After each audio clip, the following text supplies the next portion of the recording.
Hello and welcome. Before we begin our journey into the ancient mountains and mythic lands of this story, I'd love to know where you're listening from tonight. Are you tucked into bed in a quiet room, the world outside already distant and dark? Perhaps you're lying still, hoping these words will carry you gently towards sleep.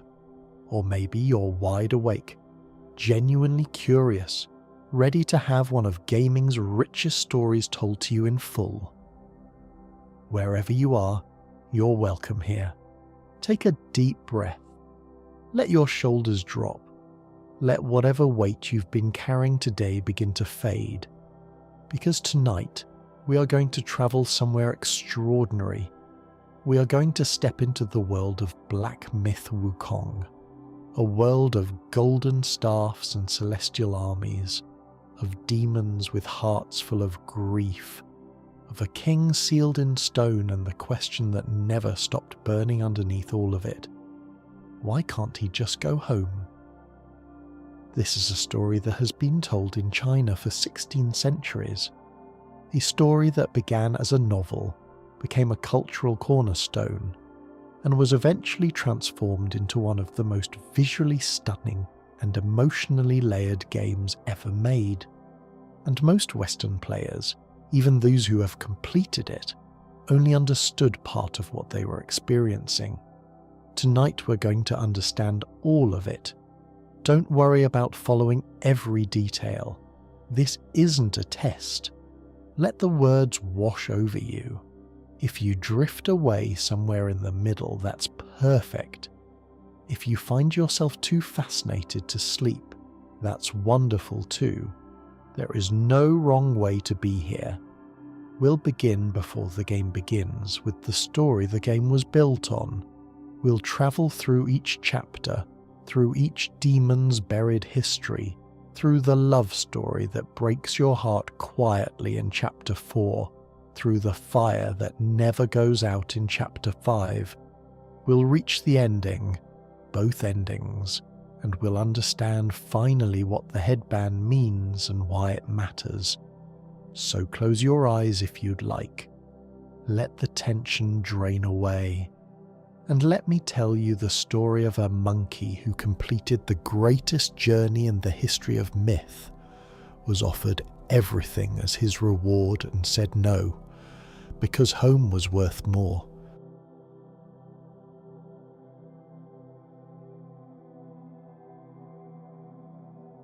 To understand Black Myth Wukong, you need to understand the story it was born from.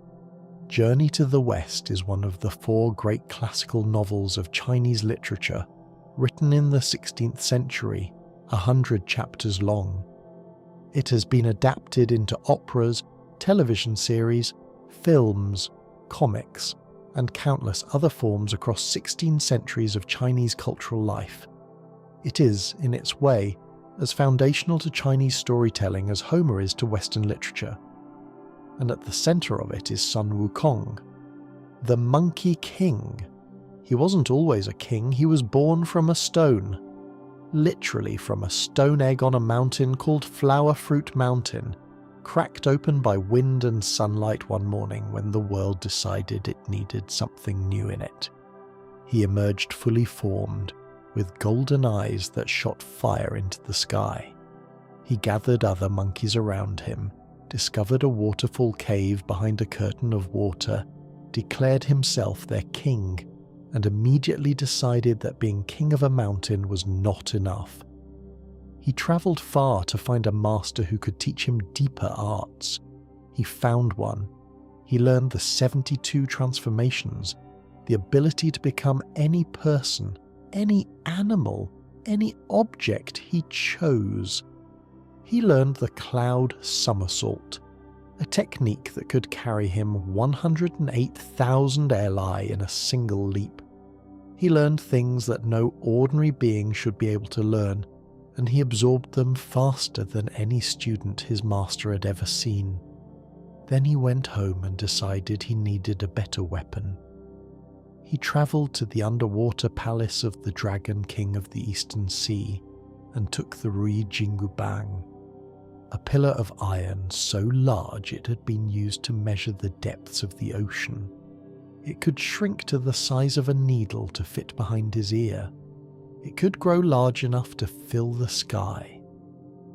The Dragon King handed it over partly because he couldn't stop the monkey, and partly because the pillar had been vibrating with anticipation since Wukong arrived, and that seemed like a message. He cheated death by travelling to the underworld and removing his own name from the Book of Life and Death.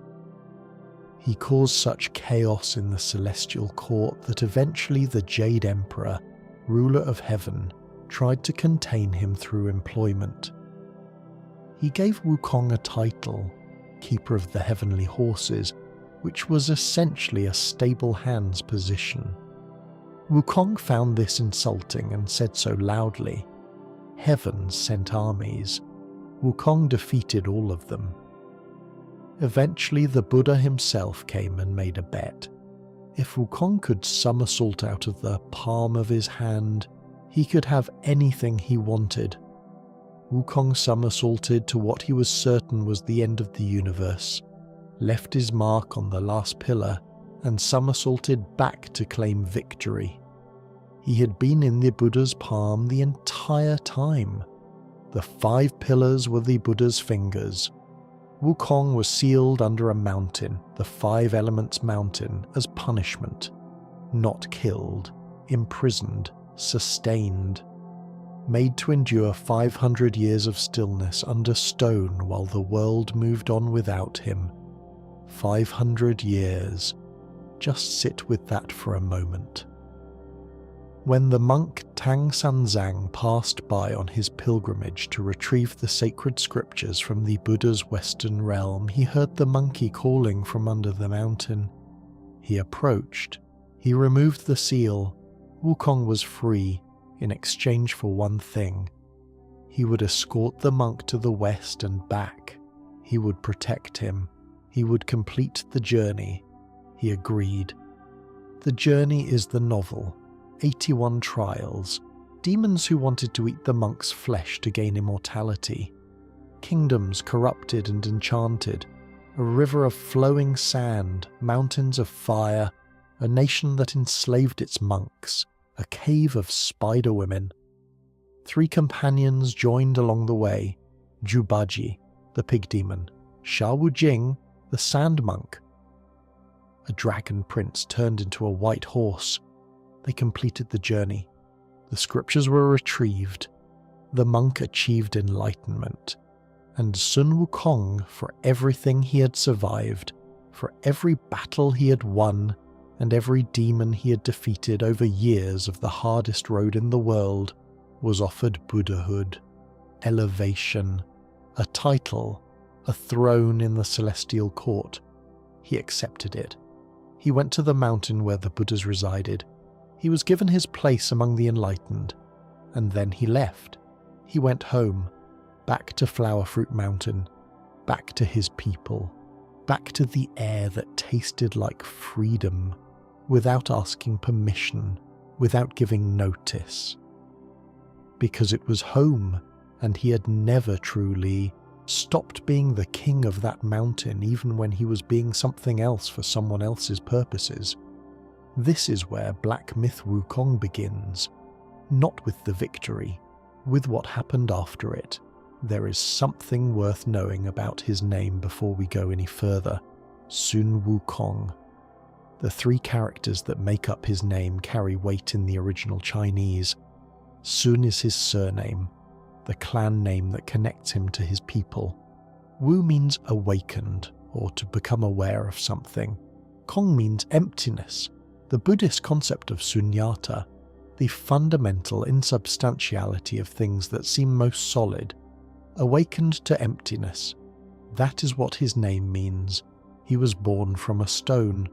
A stone is as solid as anything gets. And yet his name tells you from the very beginning that what he is moving toward, what the arc of his existence is oriented around, is the understanding of emptiness, of the gap between how things appear and what they actually are. The stone that made him is the beginning. The stone that seals him is the middle. And the stone becoming empty in the true ending of this game is the completion. He was born from stone. He was sealed in stone. And when the stone becomes empty, when the thing that was sealed inside it walks out into the open air, what walks out is something that has finally understood what its name always said, awakened to emptiness. The journey to the West was always the journey toward understanding, and understanding, in this tradition, looks like a stone becoming empty. Now, before we move into the game itself, there is something the game builds its entire architecture around that most Western players encounter without fully recognizing. The 6 relics the Destined One collects across the game correspond to the 6 Buddhist sense bases. The Ayatana: sight, hearing, smell, taste, touch, and mind. In Buddhist philosophy, these are not simply biological functions. They are the doorways through which experience enters consciousness. Each relic is therefore not just a piece of power to collect. It is a specific quality of engagement with reality. And understanding this changes how you read every chapter that follows. The sight relic, held by the black bear, is the sense that sees and therefore wants. It is the beginning of craving. The hearing relic, held by the yellow-wind sage, is the sense most associated in Buddhist tradition with receiving truth. A demon who closed himself to truth now holds the capacity for listening. The touch relic, held by Violet Spider, is the sense of direct contact, of things affecting us and us affecting them. She has been affected by Bajie's presence and absence in ways that shaped every choice she ever made. And the mind sense, the 6th, the master sense, the one that integrates all the others and makes experience into a self that persists through time. That one is you. That is why you had no name. A name is a kind of identity, and you needed to be empty enough to hold something that was never quite a separate thing from you to begin with. You were not collecting power-ups. You were collecting pieces of a self, bringing a shattered consciousness back together, one sense at a time, across the mountains and deserts and fire of a world shaped by the absence of the thing you were always carrying. There is also something worth knowing about the monkeys of Flower Fruit Mountain and what the centuries of the stone meant for them. They were not simply waiting. They were surviving. The celestial army that came for Wukong didn't come only for him, they came for the mountain. Monkeys were killed in the battle. The community was reduced. What remained after was smaller, more vulnerable, more careful. A community trying to hold on to its identity through the act of storytelling. The elder monkeys telling the younger ones about the great sage, about the journey, about the stone, about the 6 relics. The younger ones eventually becoming elder ones and telling the story to the next generation. This is how communities survive catastrophe. Not by recovering to what they were before, not immediately, not completely, but by holding on to the story of what they were. By maintaining the thread of memory that connects the present diminished community to the past fuller one. By believing that the thread is worth maintaining even when there is no visible reason to believe the thread leads somewhere. The monkeys on Flower Fruit Mountain kept sending out warriors to find the relics. Most of them failed. The mountain kept sending new ones anyway. Because that is what communities do when they believe in something. They keep trying. Not because success is guaranteed, because the alternative is abandoning the story. And abandoning the story means abandoning who they are. The Destined One is not a lone hero on a solo quest. They are the latest in a very long line of attempts the product of a community that refused to stop trying. Their success, if they reach the true ending, if they understand enough to refuse the headband, is not just personal.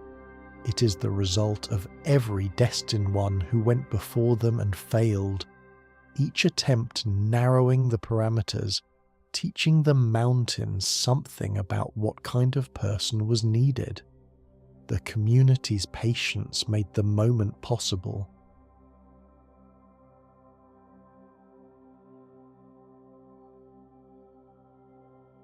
Heaven was not happy. A victorious fighting Buddha who sits in the celestial court and receives veneration is a defined thing, a known thing, a thing the system can manage. A monkey who simply goes back to his mountain and lives there the way he wants to live there is something else entirely, something outside the system's ability to categorize. And Heaven had learned, over long experience, that things outside its ability to categorize caused problems. So they sent Erlang Shen. Erlang was the strongest fighter the Celestial Court had available, nephew of the Jade Emperor, wielder of the Third Eye. He had fought Wukong before. He knew how this monkey moved. He came with an army. The game's prologue shows you this fight, and the moment you take control, you feel it. The power of the Monkey King at the absolute height of what he is, the staff that fills the sky, the transformations, the speed. You are playing as someone who completed an impossible journey and came out the other side more than he was when he entered, and you still lose, not because Erlang is stronger, not because the army overwhelms you, because of the headband. The Bodhisattva had placed a golden band on Wukong's head at the beginning of the journey to keep him obedient to the monk. It tightened when he misbehaved. It caused him agonizing pain. It kept him in line. He spent the entire journey trying to have it removed and failing. It was never removed. Even Buddhahood didn't remove it. And at the moment when Wukong needed to be most free, most fully himself, the headband activated. The pain hit him. His power wavered. Erlang seized the moment. He cast Wukong down into the mountain, into a stone that closed around him like a hand. But in the last instant before the sealing completed, Wukong did one more impossible thing. He split himself. 6 senses. The sight, the hearing, the smell, the taste, the touch, and the mind. Each became a relic, each scattered out into the world, because the great sage understood what the stone could not hold. It could hold his body, it could hold his silence, but it could not hold all of what he was if he sent those pieces away first. The first 5 senses scattered to demons across China. Each was found and kept by a powerful figure with their own history, their own reasons for holding what they held. The 6th sense, the mind, did something different. It didn't scatter, it waited. It found a vessel, a young monkey without a name, without a history, without a self-concept that would conflict with the consciousness settling into it. It found you. Centuries passed. The monkeys of Flower Fruit Mountain survived, diminished, passing the story of the great sage down from elder to elder. They kept sending warriors out to find the relics. Most of them failed. The mountain kept sending new ones anyway, because that is what you do when you believe in something that hasn't proven itself yet. You keep trying. Now, there is something important about the headband that deserves its own space. The golden headband is a control device. It was placed on Wukong's head while he was distracted by what he thought was a gift. A beautiful thing offered to him as a present. He put it on. It bonded to his skull. And from that point forward, the Bodhisattva could make it tighten by reciting a specific incantation, causing pain so severe he would stop whatever he was doing. The headband was not punishment, it was management. Punishment has an end. You serve it, and it is done. Management never ends. Management is the ongoing application of control to ensure continued compliance. The headband was never going to come off. It was not designed to come off. It was designed to remain. When Wukong achieved Buddhahood, the Buddha told him the headband was gone, and maybe in some technical sense it was. But the prologue shows you that something was still there. Something tightened at the moment of greatest freedom and cost Wukong the fight. Whether you call that the headband, or something the headband had made permanent in him, or the specific pattern of compliance that centuries of management had created, the effect was the same. He was contained at the moment he most needed to be free. The chain can hold the body. It cannot hold what the body is for. There is something else worth saying about Erlang here. He appears in the prologue as the antagonist, the face of the army that sealed Wukong, the instrument of heaven's management of a being it feared it couldn't control. Without Erlang, no stone. Without the stone, no relics. Without the relics, no Destined One. He is structurally responsible for everything. But Erlang has his own history. His mother was the Jade Emperor's sister, punished for marrying a mortal man by being imprisoned under a mountain. Erlang rescued her, a being who has his own history of rescuing someone from unjust imprisonment, who operates at the edges of the celestial hierarchy rather than at its center. This is the being who sealed Wukong in the stone, and who waited for centuries on a mountain for the Destined One to come. We'll return to what that waiting means. Hold it in your mind as we continue. The elder who sends you out at the beginning of the game does not get enough credit. He is old, ancient by any standard. He has been managing this ritual, sending out Destined Ones, tending the tradition of the great sage's memory for longer than most things in the game have existed. He has watched Destined Ones go out and not return. He has maintained the story when there was no practical reason to maintain it. He has kept faith with something that had not yet proven itself. He sent the mind of the great sage out to find the other pieces of the great sage. The specific kind of faith that required to trust a nameless vessel with an impossible task is the most human moment in a game full of mythology. He is an old monkey who had faith, not the faith of certainty, the faith of someone who has no better option than to trust the thing they are doing and keep doing it. That is what faith looks like when it is true. Not the absence of doubt, the persistence through it. And then the elder looked at the nameless young monkey in front of him and said words he had said many times before to many different faces. Go, find the 6 relics, bring them home. The Destined One never had a name to begin with. That is not an oversight. That is the most important thing about them. Now, there is something about Great Sage equal to Heaven, Wukong's famous title, that illuminates everything the game is about. This was the title he demanded and eventually received before the journey. Not the titles Heaven offered him, not keeper of the heavenly horses or any of the administrative positions the celestial court tried to use to contain him. This specific title, Great Sage equal to Heaven. He named himself this, and then he carved it on a flag and planted the flag on his mountain and flew it until heaven acknowledged it. The audacity of this claim is almost impossible to overstate. Equal to heaven, not subordinate to it, not blessed by it, not authorized by it, equal to it.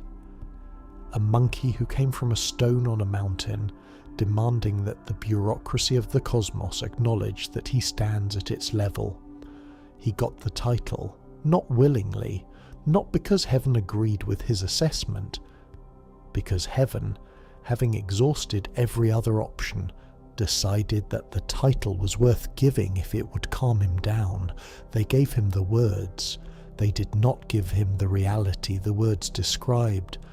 The keeper of the heavenly horse's title was replaced with the great sage equal to heaven title, but the function was the same.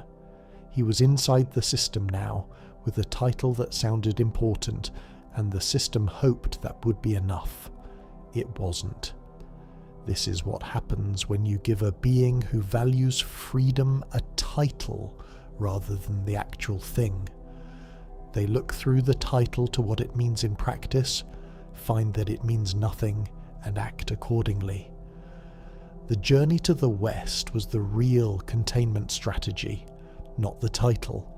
The title failed immediately, but a specific task assigned to a specific being with a specific monk who needed protection, that worked. That kept Wukong oriented towards something for long enough to complete it. And at the end of it, he received Buddhahood, a title that was supposed to be the ultimate acknowledgement, the permanent status, the final answer to every demand he had ever made. He went home. Because a title is not the thing it represents. Because equal to heaven means nothing if what you actually want is the mountain. Because Buddhahood means nothing if the price of Buddhahood is never going back to the place where you were born from stone.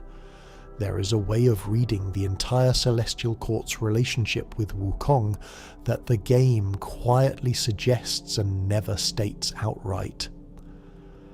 Every attempt they made to manage him, the keeper of the heavenly horse's position, the great sage equal to heaven title, the 500 years under the mountain, the journey to the West, the Buddhahood, all of these were attempts to find a container that would hold him, a role that would direct him, a purpose that would occupy him, a form of status that would make the freedom seem less important than the recognition.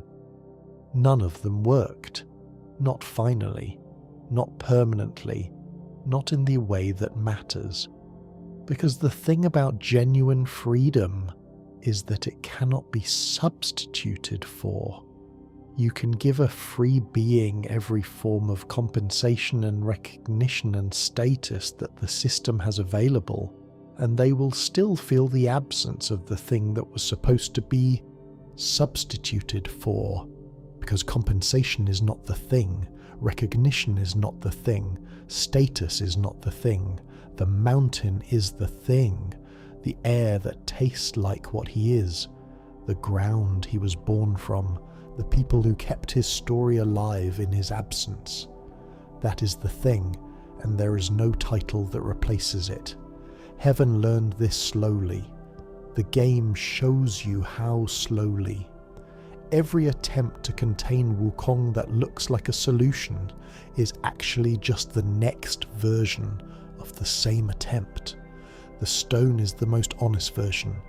It doesn't pretend to be anything other than what it is. It is not a title or a role or a reward. It is just a stone containing what it cannot transform, and eventually the stone becomes empty.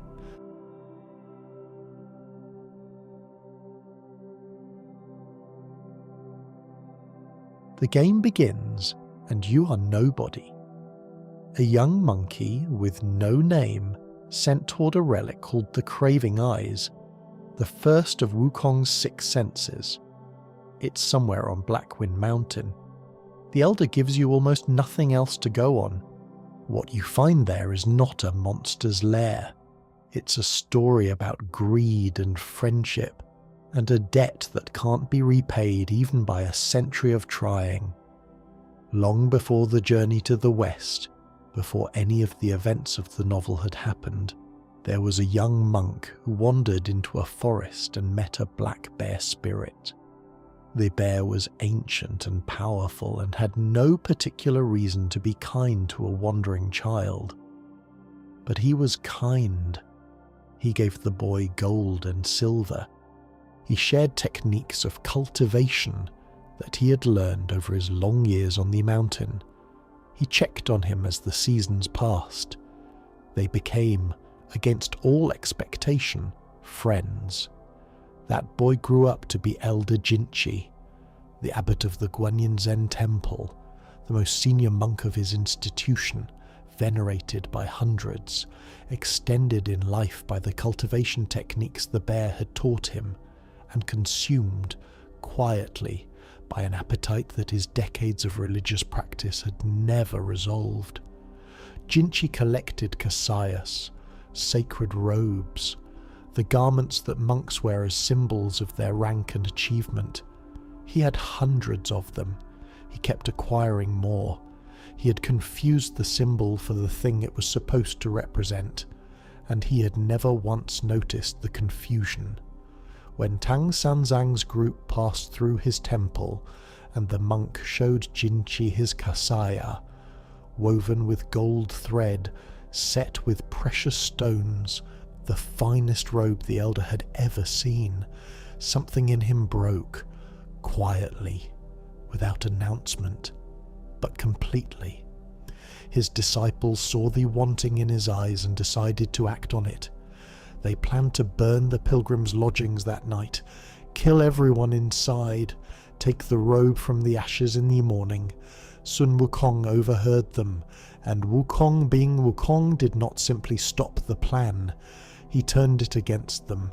He protected Tang Sanzang with a fireproof mantle borrowed from a heavenly guardian. Then he amplified the fire, let it spread, let it burn. The Guanyin Zen temple burned to the ground. Over 200 monks died in that fire. The institution Elder Jinchi had spent his extended life building, gone in a single night. Jinchi understood what his greed had cost. He killed himself.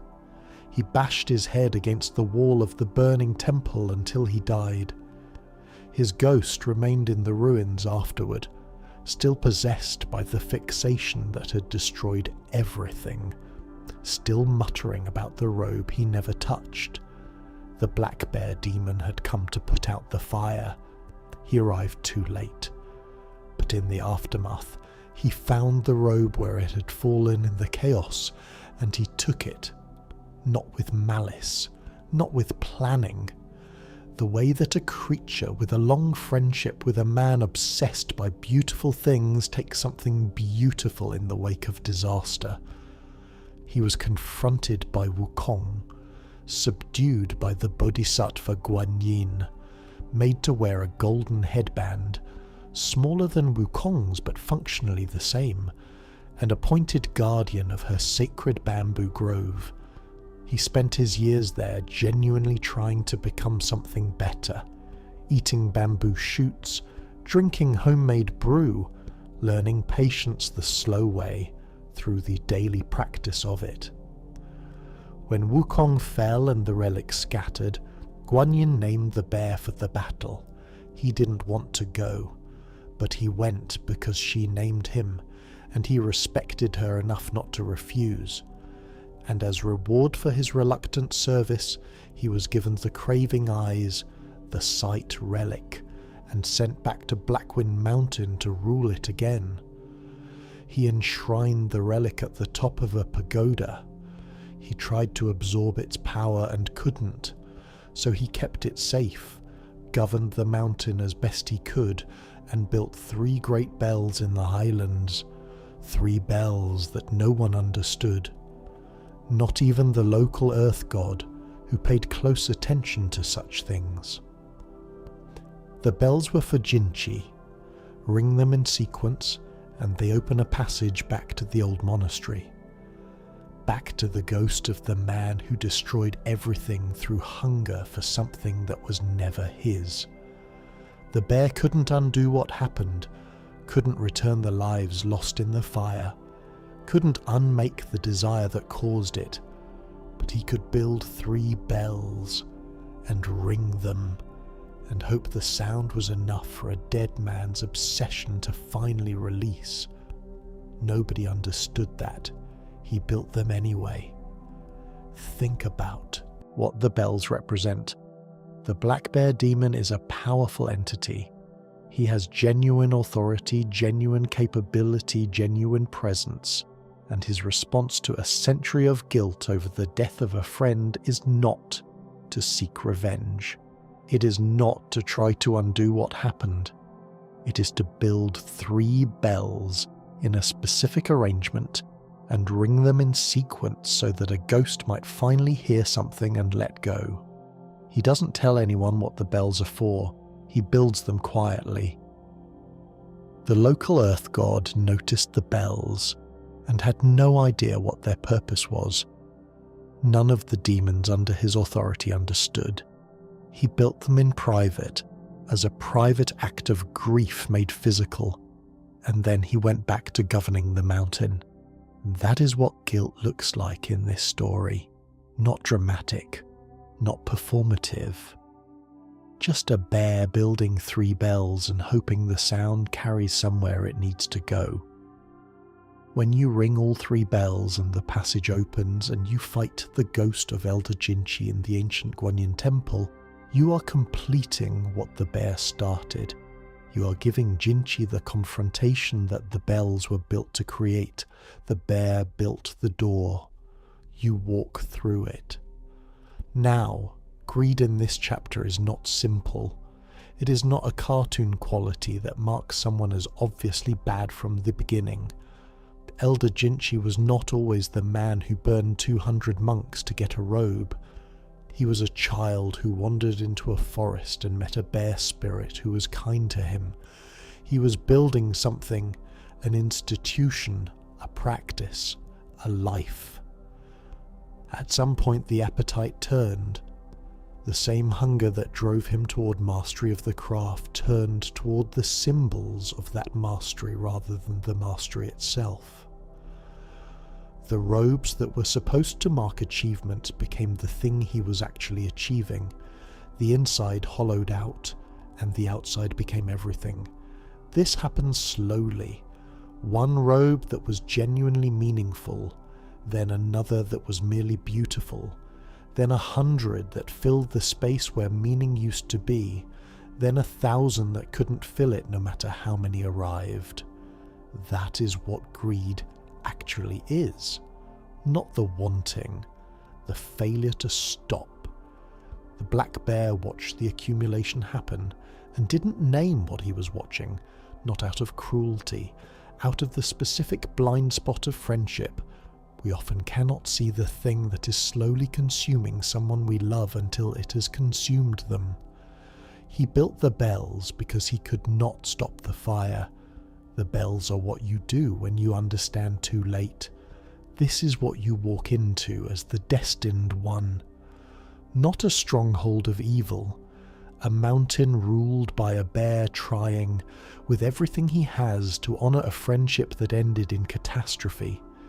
The relic you take from him is the sight relic, the craving eyes, the sense that perceives the world and generates wanting. It fits. And when you take the craving eyes from the black bear in the final confrontation of the chapter, there is a quality to the encounter unlike a traditional boss fight against a villain. He fights you, yes.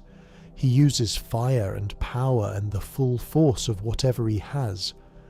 But he is not defending evil. He is holding something that was given to him as a reward for reluctant service. Something he enshrined carefully and has kept safe. You're taking from someone who was given something. The game trusts you to feel the difference between taking from a hoarder and taking from a caretaker, between defeating an enemy and completing something that was always going to need completing. This is Black Myth Wukong's consistent approach to its demon lords. Not one of them is simply evil in the conventional sense. Each of them is a being shaped by a specific history, carrying a specific wound, doing something that is understandable even when it is also harmful. The black bear carried guilt and built bells in private to address it. He did not do enough to stop the fire when stopping it was possible. He has been trying to make peace with that for a century. The relic he holds is the evidence of that guilt, given as a reward for fighting in a war he didn't want, enshrined in a pagoda because he couldn't use it, kept safe because keeping it safe was the only thing that remained to do. When you take it, you are not defeating a villain. You are the next step in a story that the bear was already in the middle of when you arrived.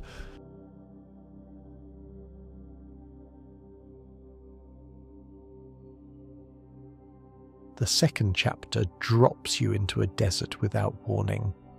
Between the end of chapter 1 and the beginning of chapter 2, you've apparently been shot full of arrows, because the Destined One wakes in yellow sand with arrows still in their body, with no particular explanation of how any of this happened.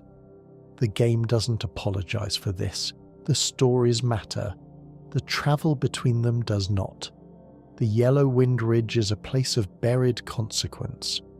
The entire landscape, an endless, wind-blasted desert dominated by a supernatural sandstorm, is the physical record of a single decision made long ago. The Yellow Wind Sage was a rat. Before he was a demon lord with Samadhi wind that poisoned everything it touched, he was a rat that had lived near a sacred burning lamp on the Spirit Mountain, elevated by proximity, empowered by closeness to the divine, not through any effort of his own, simply by being in the right place long enough. He was caught stealing oil from the lamp. He fled. He found his way eventually to a human kingdom called Sihali, where the rat was considered sacred, and established himself there comfortably. When the problems he caused became too significant to ignore, the Lingji Bodhisattva was dispatched to deal with him, and the Bodhisattva chose mercy. He spared the rat demon, let him go, decided that destruction wasn't necessary, that the damage was manageable, that compassion was the right response. The Yellow Wind Sage took the mercy, departed, and built himself a permanent home on Yellow Wind Ridge. He unified the valley's demons through the Samadhi wind, a supernatural contamination that didn't just blow but poisoned everything it passed through. He transformed the landscape. He turned the village of Sandgate, sitting at the wind's reach, into a community of people slowly becoming something they didn't choose to become. And then, years after the mercy that spared his life, the Yellow Wind Sage found the Bodhisattva again. He decapitated him, took his head, kept it in his private chambers, studies it still. The being who showed him compassion is now a severed head in a demon's collection. What does this say about mercy, about what mercy can and cannot accomplish? The game doesn't answer that directly. It just shows you the head. It shows you the wind. It shows you the village being slowly consumed, and it leaves the question sitting in the room with you. The fuming ears, Wukong's hearing relic, rest with the Yellow Wind Sage. In Buddhist tradition, the ear is the sense most associated with receiving truth, with the openness to Dharma, to teachings carried on sound. A demon who closed himself to truth long ago now holds the sense of hearing. The village of Sandgate sits in the path of the Samadhi wind, and has been sitting there since the sage established himself on the ridge. The village is being transformed by the wind, its inhabitants slowly becoming something they didn't choose to become, through no fault of their own, simply by virtue of living in the landscape that the sage's power has created. They didn't choose this. They live there. The wind is there. The transformation is happening. This is the pattern Black Myth Wukong returns to across every chapter. There is always a settlement, a community, a group of ordinary beings trying to live their lives in the shadow of a larger power's indifference or hunger or ambition. The most dangerous kind of power is the kind that causes harm without particularly noticing. The Yellow Wind Sage is not targeting Sandgate Village. He is simply expanding, and the village happens to be in the path of the expansion, and he has never once considered this worth pausing over. There is also, in this chapter's margins, the story of the Tiger Sons. The Tiger Vanguard was one of the sage's most loyal servants, a tiger demon who served faithfully, was sent on an impossible mission, and died in it. 2 sons survived him. They inherited his legacy and divided over its meaning in the way that sons always divide over the meanings of fathers' lives. The elder son saw a life lived completely in accordance with its values. He continued the service without resentment. The younger son saw a man sent to his death by someone who valued the task more than the man performing it. He carried the grief as fuel, standing in opposition to everything his father had chosen. Both of them are right about something. Both of them are wrong about something. The elder's peace is genuine, but the thing he has made peace with does not deserve his service. The younger's anger is justified, but he has made opposition his identity, which means his father is still the centre of gravity around which his life orbits. He has not escaped the sage's influence. He has simply turned it inside out. Neither has found the path through. The game doesn't offer them one. It just shows them. 2 men, 2 responses to the same loss, both incomplete. This is what grief looks like when there is no clean resolution available.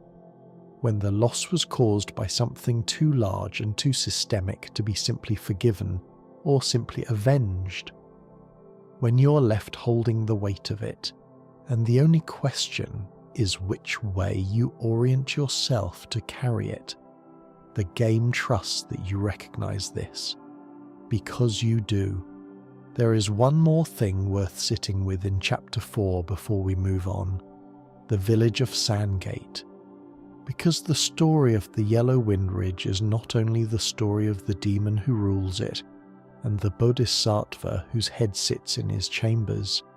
Sandgate Village sits in the path of the Samadhi wind, has been sitting in its path since the Yellow Wind Sage established himself on the ridge and began expanding his contaminated domain. The village is being transformed by the wind, its inhabitants slowly becoming something they didn't choose to become, through no fault of their own. Simply by virtue of living in the landscape that the sage's power has created. They didn't choose this. They live there. The wind is there. The transformation is happening. This is the pattern Black Myth Wukong returns to across every chapter. There is always a settlement, a community, a group of ordinary beings trying to live their lives in the shadow of a larger power's indifference or hunger, or ambition, or grief. The most dangerous kind of power is the kind that causes harm without particularly noticing. The Yellow Wind Sage is not targeting Sandgate Village. He is simply expanding, and the village happens to be in the path of the expansion, and he has never once considered this worth pausing over. This is what makes the Yellow Wind Sage genuinely concerning rather than simply dramatically impressive. It is not his power, It is the specific casualness with which that power operates on the people around him. He is not targeting the village, he is simply expanding. And the expansion is enough. When the game shows you Sandgate Village, it is not asking you to feel sorry for abstract victims. It is asking you to understand what the Yellow Wind Sage's decision to build his power here, to expand his domain in this direction, to use the Samadhi wind as the mechanism of his authority, actually costs in specific human scale terms. It cost this village, these people, this specific quality of ordinary life being slowly erased by a power that is not interested in them as anything other than the medium through which it expresses itself. The fuming ears will return to Wukong when you take them from the sage. The village will still be there, still it's a path of whatever remains of the wind. Not everything resolves when the relic is retrieved. The game is honest about this too. There is also something worth pausing on about the Yellow Wind Sage's specific backstory, the arc from sacred lamp to decapitated bodhisattva. Because it follows a pattern. He was small, he was near something sacred. The proximity gave him something, elevated his nature, gave him power he would not otherwise have had. He was caught taking more than the proximity was supposed to give. He fled.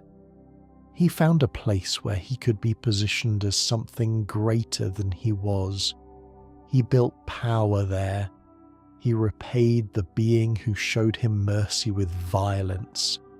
This is not a story about evil. It is a story about the specific path that certain kinds of ambition follow when they encounter genuine power and discover they can only partially reach it. The Yellow Wind Sage could not stay in the Spirit Mountain's presence legitimately, so he stole from it. He could not hold the kingdom of Sahali through rightful authority. So he used the mythology of the sacred rat to position himself advantageously. He could not be the Lingji Bodhisattva, so he decapitated him and kept the head.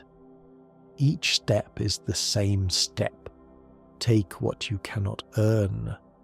Position yourself where the position suggests more than you are. Destroy the evidence of what you could not become. The Samadhi wind is the expression of all of this. A power that does not build, that does not create, that does not illuminate. It only contaminates. It only erodes. It takes what it touches and changes it into something lesser. The Yellow Wind Sage's signature power is the most precise possible representation of what he is. A force that degrades everything it contacts. A contamination wearing the shape of a king. The fuming ears, the hearing sense, will return to Wukong.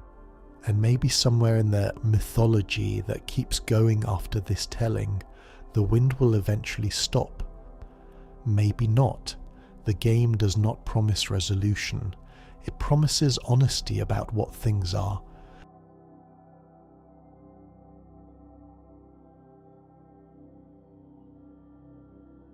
The third chapter takes you into snow. The New West is a region of permanent cold, and the name is the first irony it offers you. This is supposedly the direction of the journey's sacred destination, the West, where enlightenment waited, where the scriptures were kept. But what you find here is cold rather than warmth, obscuring white rather than clarifying light. The primary antagonist of Chapter 3 is Yellowbrow. In the original Journey to the West, Yellowbrow was a page boy who served the Maitreya Buddha. He struck a stone chime, a minor celestial function, a small but real proximity to the divine, and like the rat demon before him, he took what proximity offered, stole his master's most powerful artifact, descended to the mortal world and built something he had no right to. He established the new Thunderclap Temple, a replica of the sacred Thunder Monastery, a counterfeit seat of divine authority.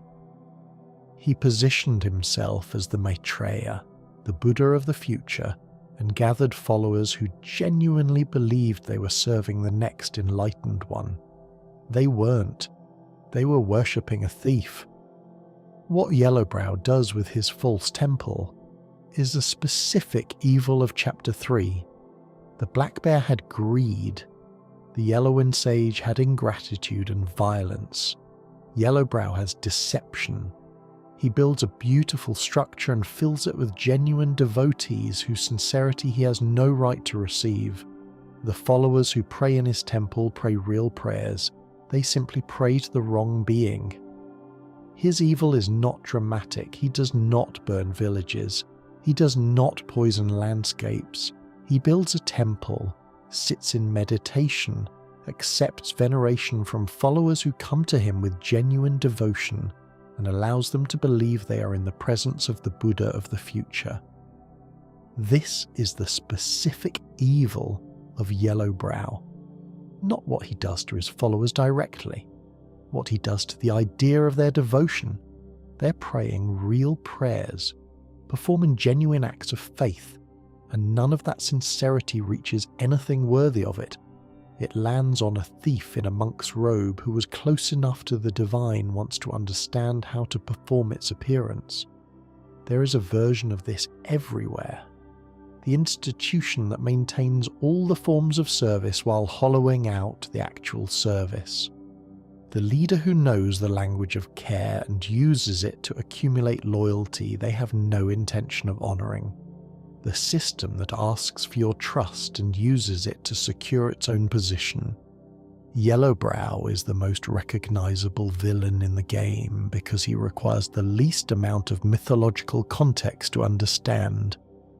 You have encountered something like him before, in a different form, in a different institution, but the same specific mechanism.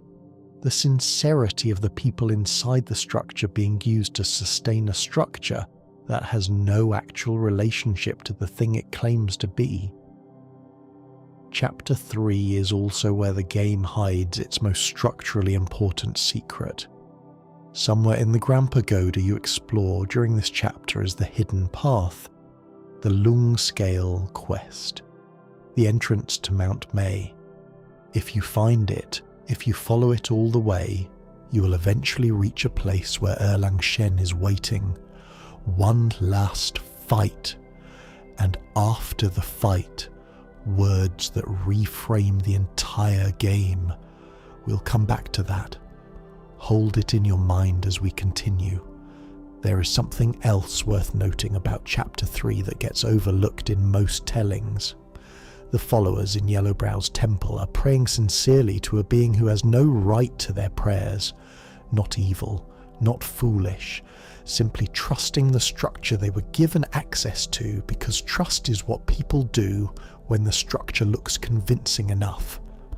When you defeat Yellowbrow, the followers are not saved exactly. They were sincere. Their sincerity remains. But now it has nowhere to go. The center of the structure has been removed. They will have to find, each of them individually, where genuine practice actually lives, rather than its well-constructed performance. That is harder than it sounds. The game does not show you this aftermath. It does not need to.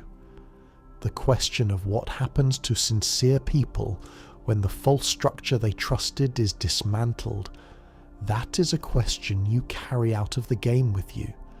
It sits with the other unanswered things. The village still in the wind, the daughters still in the compound, the tiger sun still divided. Not every wound seals when the demon at its centre is defeated. Some things keep being what the world made them even after the thing that made them is gone. Chapter 3 also does something structurally important. It is the chapter where the game gives you the tools to find the true ending, if you are paying attention. The Lung scales are here. The hidden path is here. The entrance to Mount May is here. Whether you find it depends on the quality of attention you brought to the chapter, which is itself a statement about how freedom works. It is not given. It is earned through the specific kind of looking that most people don't do while they are trying to get to the next boss. The game trusts you to look. Some players will, some won't. Both are honest outcomes. Now, let's think about what the first 3 chapters are really doing together. 3 demon lords in a row, each shaped by the same fundamental mistake. The Black Bear took something that wasn't his in the aftermath of a disaster he didn't cause. He was given cultivation techniques by a friend, gave that friend the time to build an obsession, and arrived too late to stop the fire that obsession produced. The Yellow Wind Sage received mercy and spent it on violence. He was elevated by proximity to a sacred lamp, used that elevation to build a poisoned kingdom, and eventually decapitated the being who showed him compassion. Yellowbrow took proximity to the divine and used it to build a false version of the divine. He was given access to the Maitreya's actual presence, learned how to imitate it convincingly, and built a temple full of sincere devotees aimed at a counterfeit. All 3 of them had access to something genuine, something real, some connection to the sacred or the powerful or the cosmically significant, and all 3 of them used what that connection offered for something it was never intended to provide. Proximity to the sacred does not make you sacred. Access to the real does not make you real.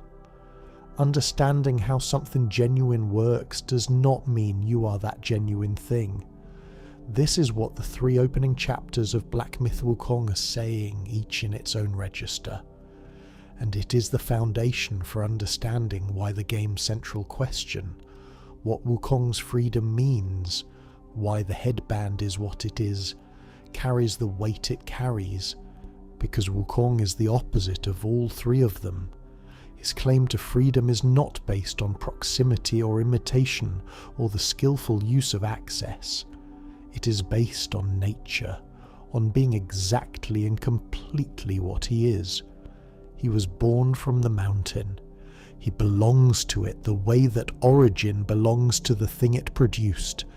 His freedom is not a condition that can be altered by the right chain or the right title or the right stone. It is what he is. That is what the headband cannot finally contain, not his power, his nature.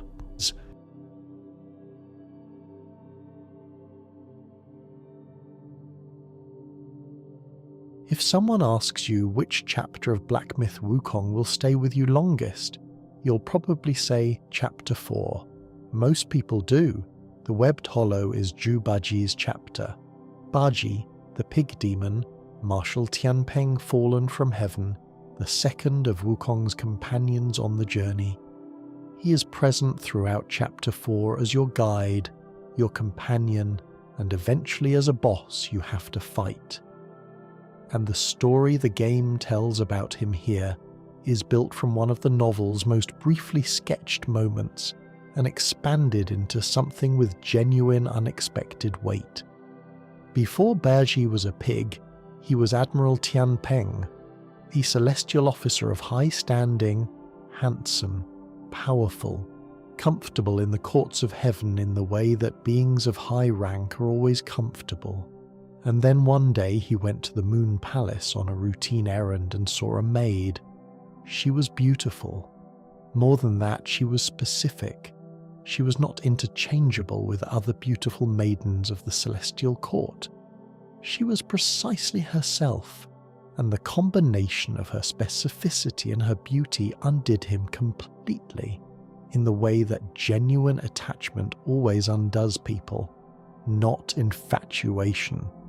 Something more uncomfortable than that. something he couldn't ignore. The game tells this story differently from the novel. The maid wasn't simply a victim of unwanted advances, she had her own feelings. Not necessarily for Bajie. She may have loved someone else entirely, someone who loved someone else still, one of those celestial entanglements that remind you heaven is full of people wanting things they cannot have. But she saw what Bajie felt for her.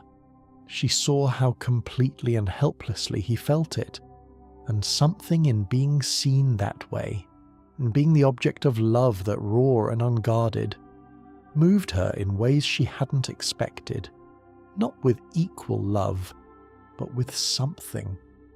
When Bajie was punished and cast from heaven, reincarnated as a pig demon, she followed him. She gave up her immortality.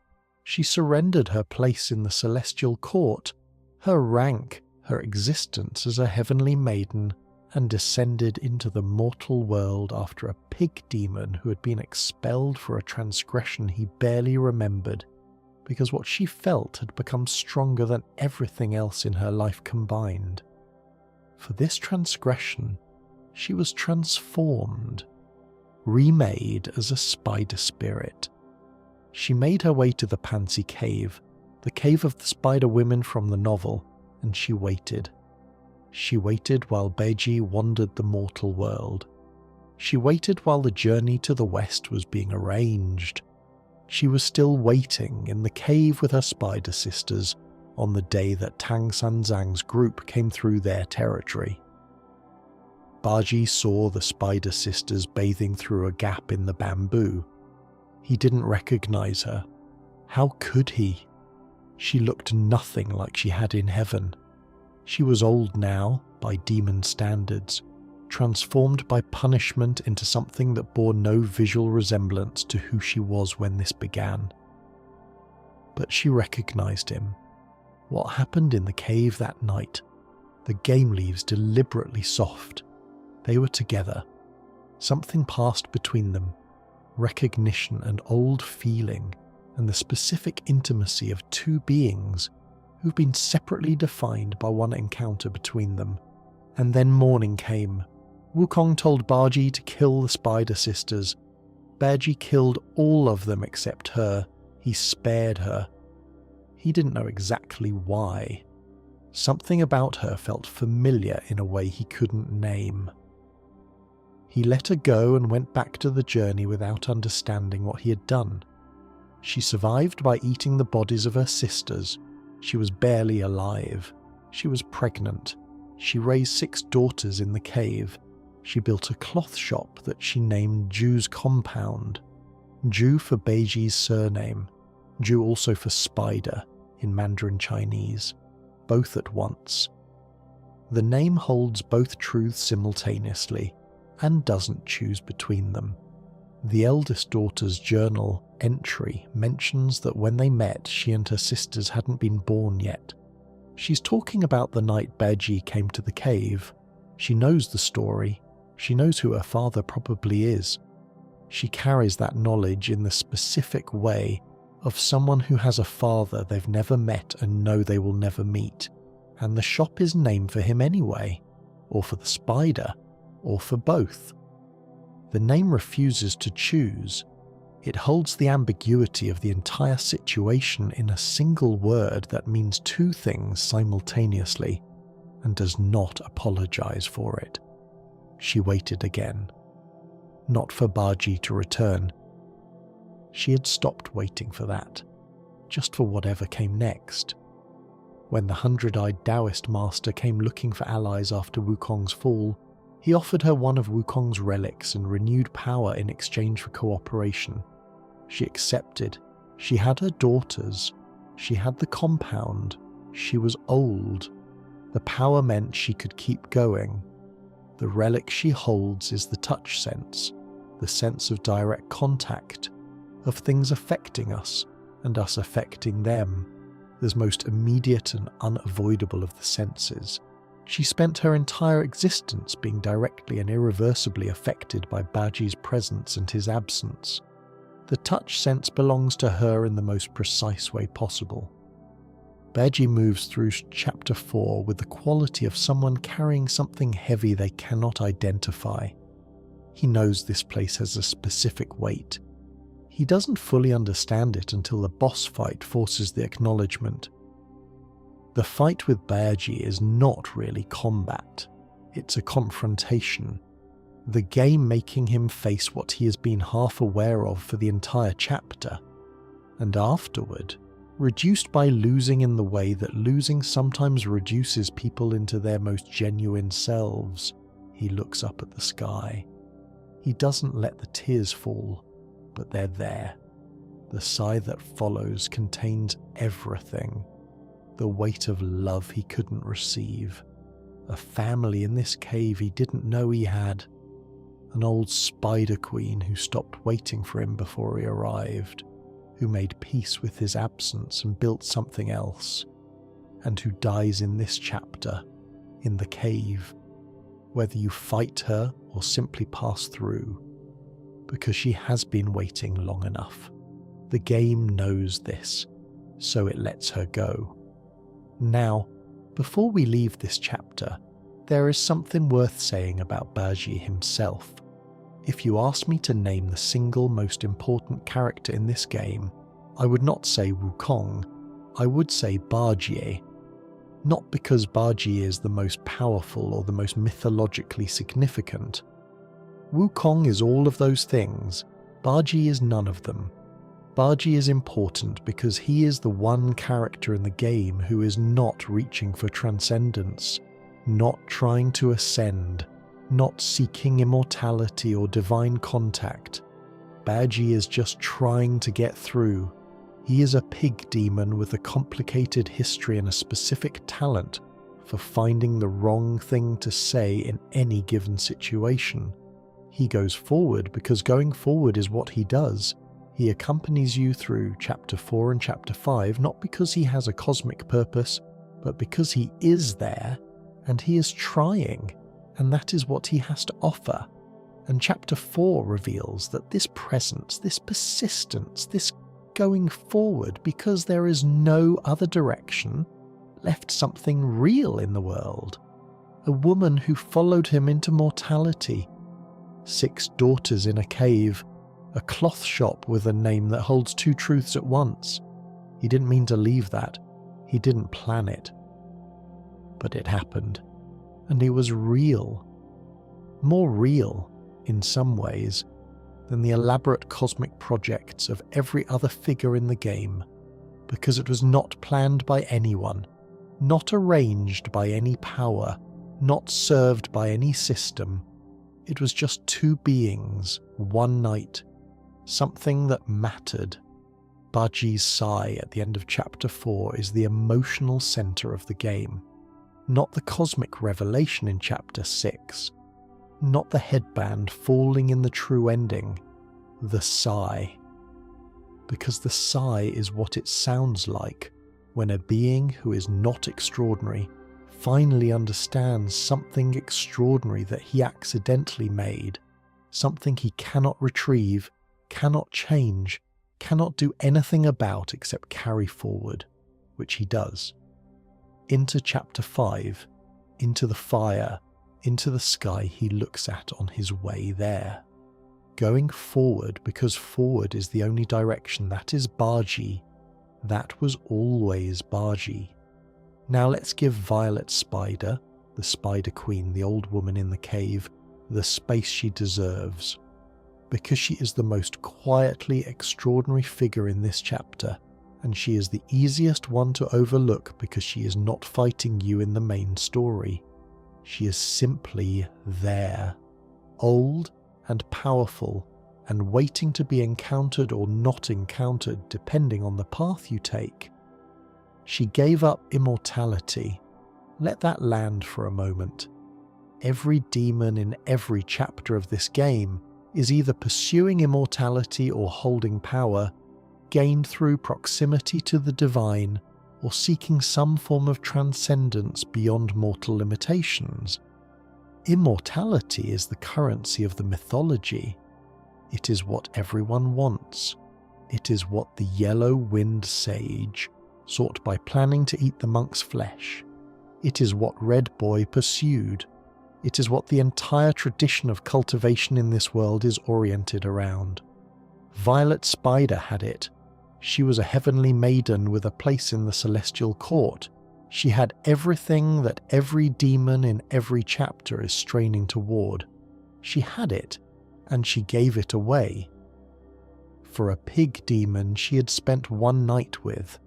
For a feeling she couldn't name exactly but couldn't shake. For the specific recognition that passed between her and Bajie in that corridor of the Moon Palace.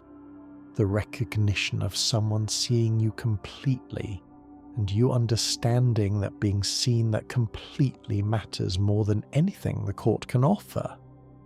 She descended. She was transformed into a spider spirit, which is the mythology's way of encoding the specific nature of her transgression into her physical form. She who chose to follow someone became the creature most associated with waiting, with building a web and waiting for what comes to her. She who gave up the celestial for the mortal became something that catches what it cannot chase. She made it work. This is the part the chapter keeps showing you, and that deserves to be stated plainly. She made it work. The cloth shop, the 6 daughters, the compound named for 2 things at once. The life that was available after the life that was planned became impossible. She took that life and she built something real in it. Not the life she had planned for. Not the life the celestial court would have given her if she had stayed. The life that was possible after the descent and the transformation, and the long years of waiting, and the understanding that Bajie was not coming back. She stopped waiting, and she built. That is the chapter's quiet center. Not the tragedy of the love that wasn't returned adequately. Not the specific grief of the one who gave everything and received less. The building, the daughters, the life made from what remained after the wanting was done. The touch sense belongs to her because touch is the sense's direct contact of things affecting us and us affecting them. And she has been directly, irreversibly affected by Bajie's presence and absence in ways that shaped every subsequent moment of her existence. The touch sense is hers in the most complete possible way, not as a metaphor, as the literal record of what her life consisted of. Chapter 4 ends with Bajie looking at the sky. He has nowhere to go. He goes forward anyway. Because going forward is what he's always done, even when he has every reason not to. There is a detail in Chapter 4 so small it is easy to miss, but so precise it deserves its own moment. The cloth shop that Violet Spider's daughters run is named Ju's Compound, Ju for Bajie's surname, Ju also for spider in Mandarin. The word names both the family and the creature. It holds both truths simultaneously and doesn't choose between them. The eldest daughter's journal entry mentions that when they met, she and her sisters hadn't been born yet. She is talking about the night Bajie came to the cave. She knows the story. She knows who her father probably is. She carries that knowledge in the specific way of someone who has a father they've never met and know they will never meet. And the shop is named for him anyway, or for the spider, or for both. The name refuses to choose. It holds the ambiguity of the entire situation in a single word that means 2 things simultaneously and does not apologize for it. This is what Black Myth Wukong does at its best. It takes the emotional weight of an entire storyline and compresses it into a detail so small you might walk past it without noticing.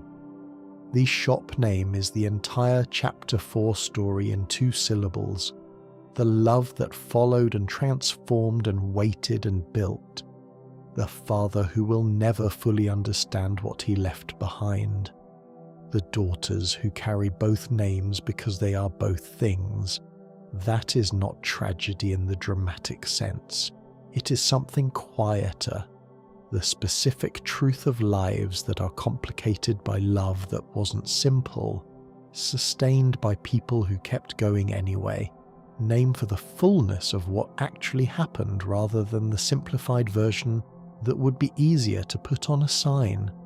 Jews compound, 2 syllables, everything.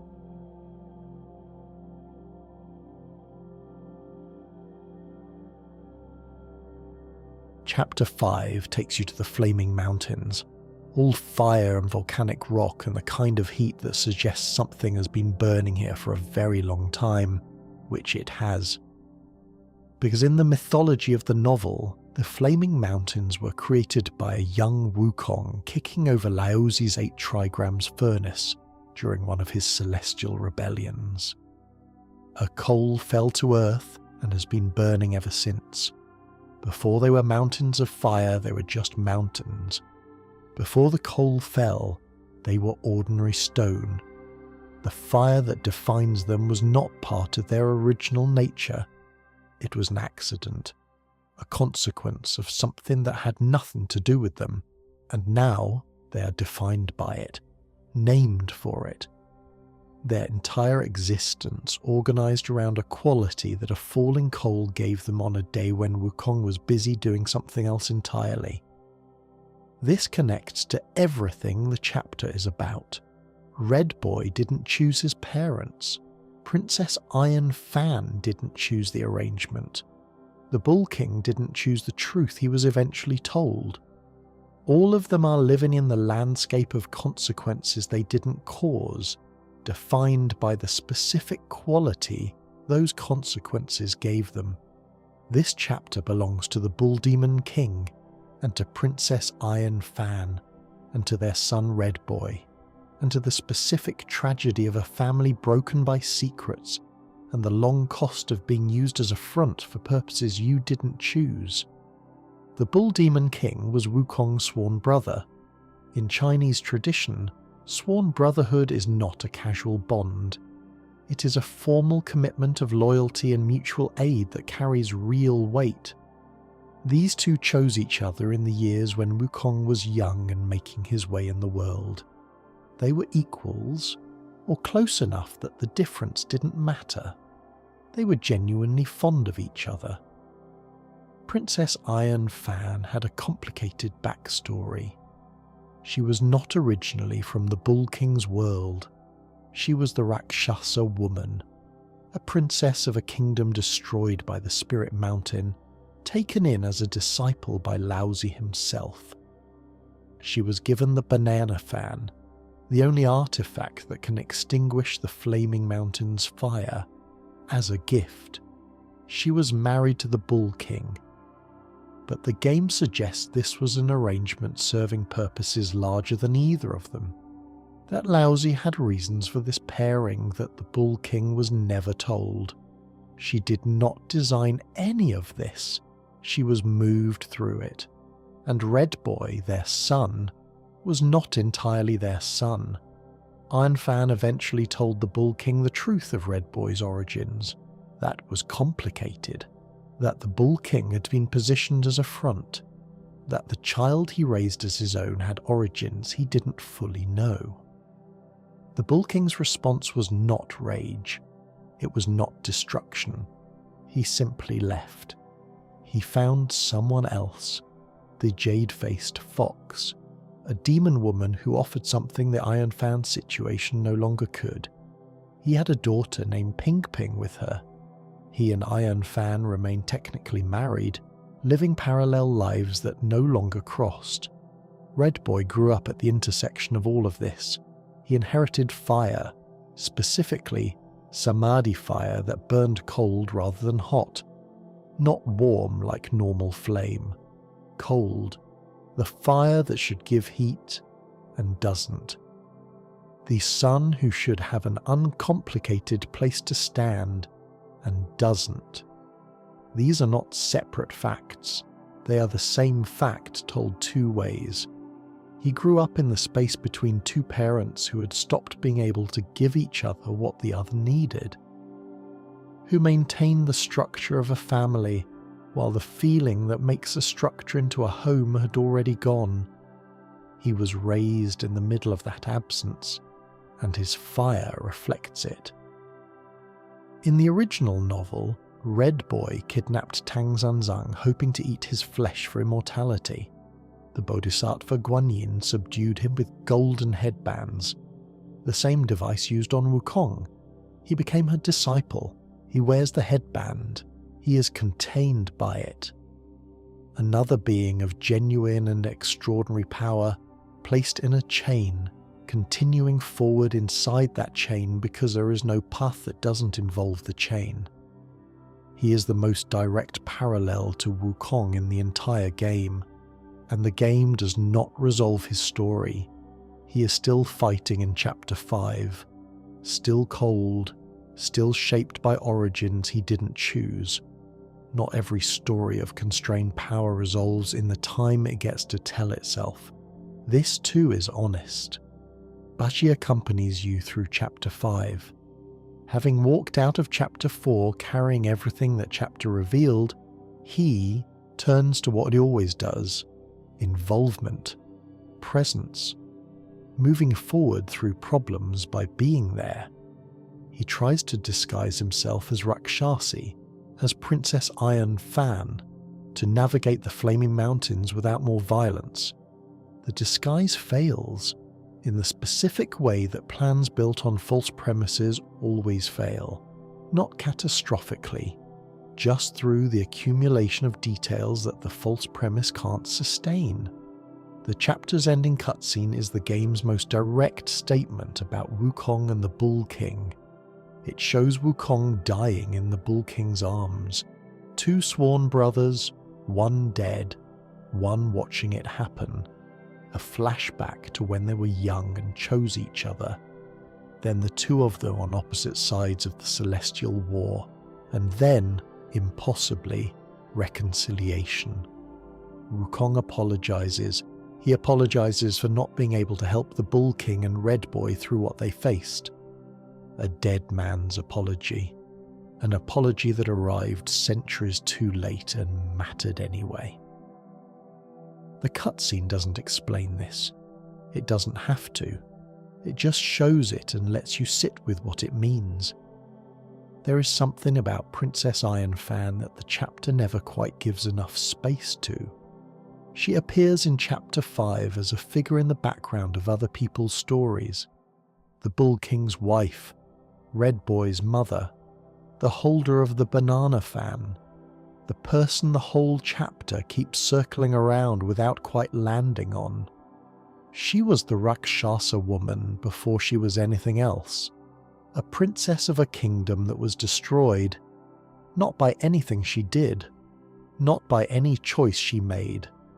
Her kingdom was destroyed by the Spirit Mountain's expansion, by the specific indifference of large powers to the small things they consume in the process of expanding.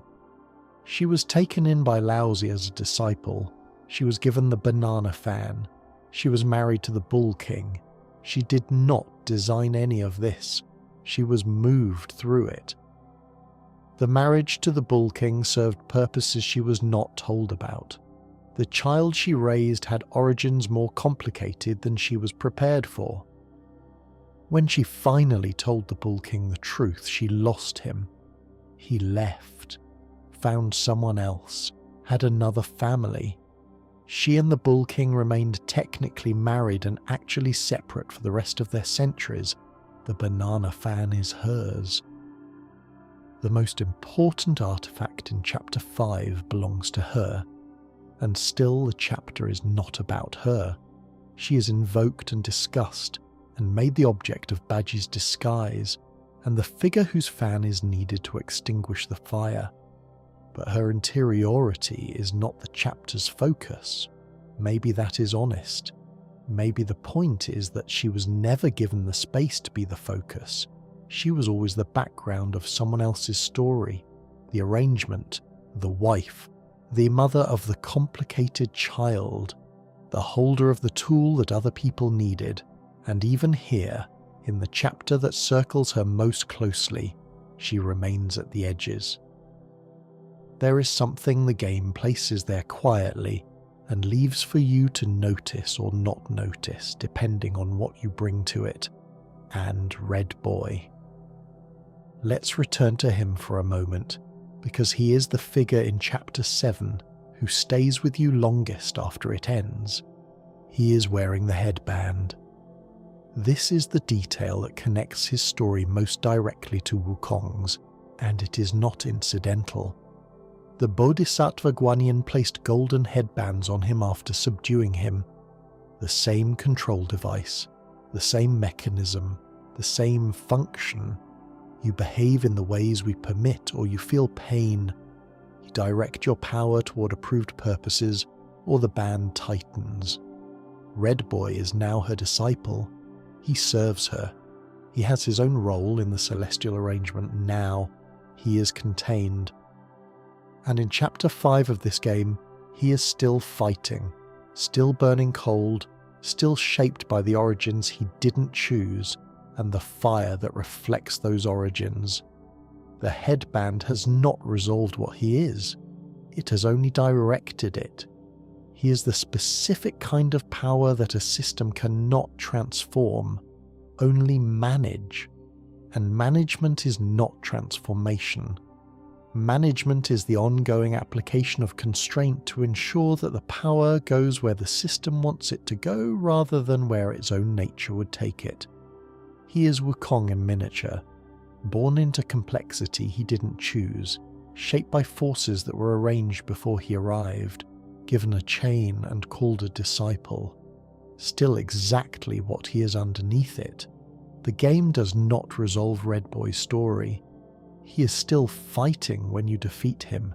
He will probably keep fighting after the chapter ends. Whether his chain ever comes off the way Wukong's eventually does, through someone understanding enough to refuse to put it on again, is not a question this story answers. But the question is there, in the cold fire, in the headband, in the specific sadness of a being who is genuinely extraordinary, genuinely powerful, genuinely capable of something more than what he has been permitted to be, and who keeps burning cold in the space between what he is and what the system allows him to become. The flaming mountains were created by accident. A coal fell and kept burning. Red Boy burns because of accidents that happened before he existed, in a family that shaped him in ways he had no voice in, and neither the mountains nor the boy will simply cool because the chapter ends. Some fires take a long time to go out.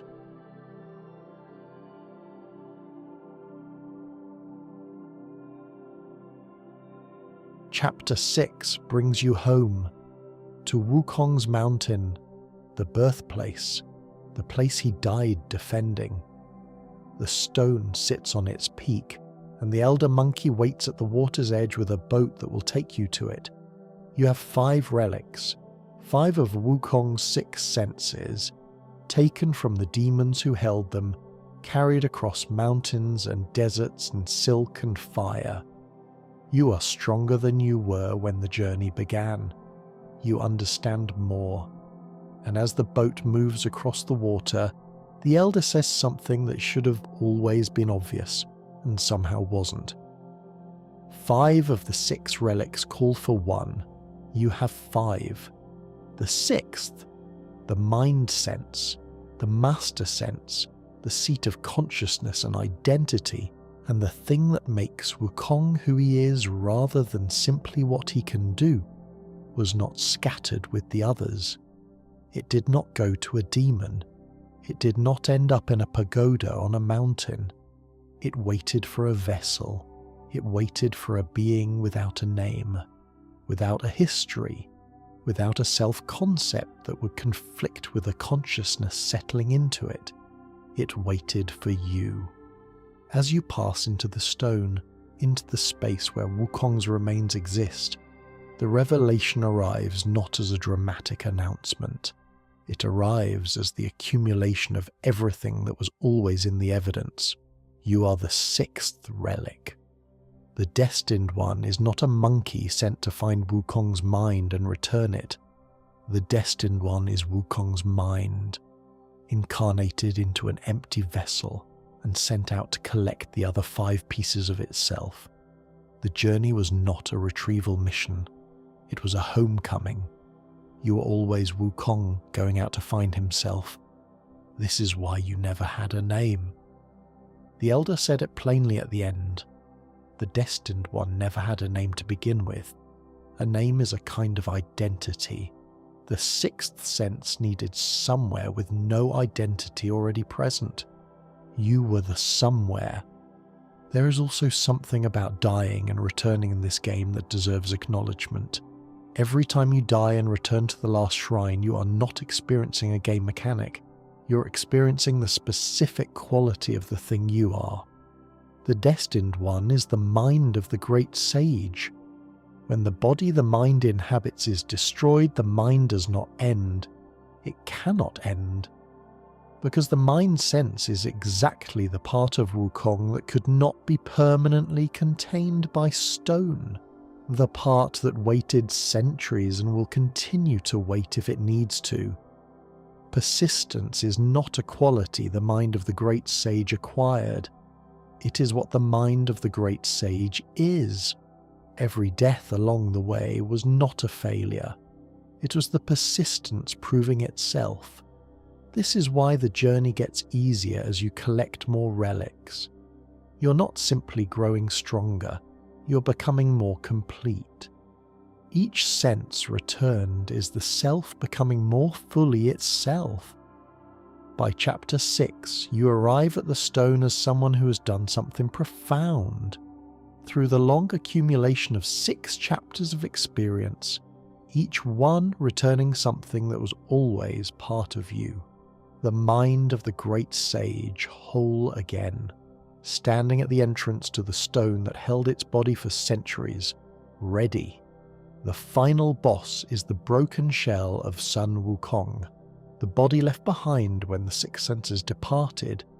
It has no mind, only the instincts of muscle, the memories stored in bone, the accumulated power of the greatest warrior in the history of this mythology, moving without direction, without intention, without the intelligence that made it magnificent. It is enormous. It is terrible. It is heartbreaking in the specific way that power without consciousness is always heartbreaking. Because you can see the shape of what it once was. You fight what Wukong became without his mind, and you have to win, because the mind has to come home. There is something about the monkeys of Flower Fruit Mountain that deserves acknowledgement before we reach the ending. The community that survived Wukong's sealing is not the community that existed before it. The celestial army that came for Wukong came for the mountain. Monkeys were killed in the battle. The community was reduced. What remained after was smaller and more vulnerable. A community trying to hold on to its identity and its history through the act of storytelling. The elder monkeys told the younger ones about the great sage, about the journey, about the stone, about the 6 relics. The younger ones eventually became elder ones and told the story to the next generation. This is how communities survive catastrophe, not by recovering to what they were before, but by holding on to the story of what they were, by maintaining the thread of memory that connects the present diminished community to the past fuller one, by believing the thread is worth maintaining even when there is no visible reason to believe it leads somewhere. The monkeys on Flower Fruit Mountain are a community in the aftermath of catastrophe, doing what such communities do, telling the story, sending out the warriors, waiting. When the Destined One walks out of the stone in the true ending, they walk out into a mountain that has been waiting for this. Every generation of monkeys, every elder who sent out another Destined One, every story told in the diminished community on the diminished mountain, all of it was aimed at this moment. The stone becomes empty. The mountain is still there. The community that kept the story alive is still there. This is what communities are for. Not just the people in them now. The people who came before, who kept it possible for the people who came after to be here for the moment that mattered. The elder monkey who waits at the water's edge deserves one more moment of acknowledgement. He is old. He's been doing this for a very long time. He has maintained the story and the ritual and the faith across more generations than most things in this game have existed. He has sent out Destined Ones knowing most of them would not return. He has tended the tradition anyway. He says on the boat, in the quiet of the water, 5 of the 6 relics call for one. He knows. He has always known. He knew what the Destined One was when he sent them out. He knew the 6th sense was not lost, not scattered like the others. He knew it was here, in this nameless young monkey, waiting to go collect the other 5 and bring itself home. He sent the mind of the great sage out to find the other pieces of the great sage, and the specific kind of faith that required to trust a nameless vessel with an impossible task, to believe that the mind of Wukong would find its way back to its own body. That is the most human moment in a game full of mythology. He is an old monkey who had faith, not the faith of certainty, the faith of someone who has no better option than to trust the thing they are doing and keep doing it. He sent the Destined One out not knowing if they would come back. He built this boat not knowing if anyone would be riding it. That is what faith looks like when it is true, not the absence of doubt, the persistence through it. And so the boat moves across the water, and the stone is ahead, and the mind of the great sage, carried in a nameless vessel across 6 chapters of accumulated experience, arrives home.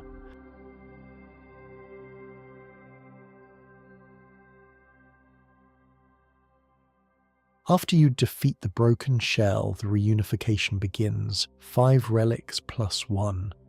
The elder monkey retrieves something from the ground, the golden headband, fallen from the shell's head. He places it on yours. This is the normal ending, and it is in its way the honest one. The Destined One accepts the headband, takes the place inside the birthstone that Wukong left. The cycle continues. Another generation will come. Another Destined One will be sent. The mountain keeps its king. Even a king who is contained. In the normal ending, the Destined One doesn't understand yet. They have collected all of Wukong's power, but not all of his understanding.